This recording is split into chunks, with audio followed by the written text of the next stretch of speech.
TAKUKURU imetuambia mambo kadhaa.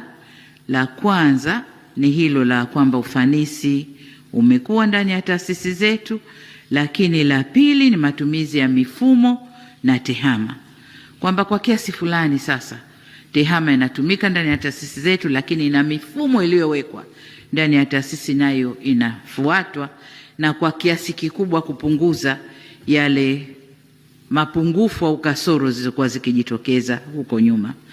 Lakini pia wametuambia kuna kiwango kikubwa cha kukuza ufahamu na kujenga ujasiri kwa wananchi wa Tanzania kwa ujumla, kufahamu rushwa ni nini na kujenga ujasiri wa kuisema kama tulivyoona kwenye documentary. Lakini jengine wanalolifanya na ni kubwa la msingi, kujenga uelewa wa mapambano ya dhidi ya rushwa kwa vijana wetu shule za msingi mpaka vyuo. Na hii ndio kazi kubwa ya kufanya. Wanasema udongo upate ukiwa umajimaji ndio utaweza kufinyanga vizuri.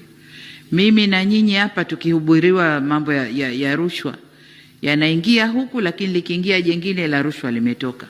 Lakini kwa watoto wetu tukianza sasa hivi wanakuwa na huo utamaduni, na hata wakiingia maofisini wataingia na utamaduni huo ambao wamekuzwa nao. Hii ni kazi nzuri sana kwa TAKUKURU na washukuru.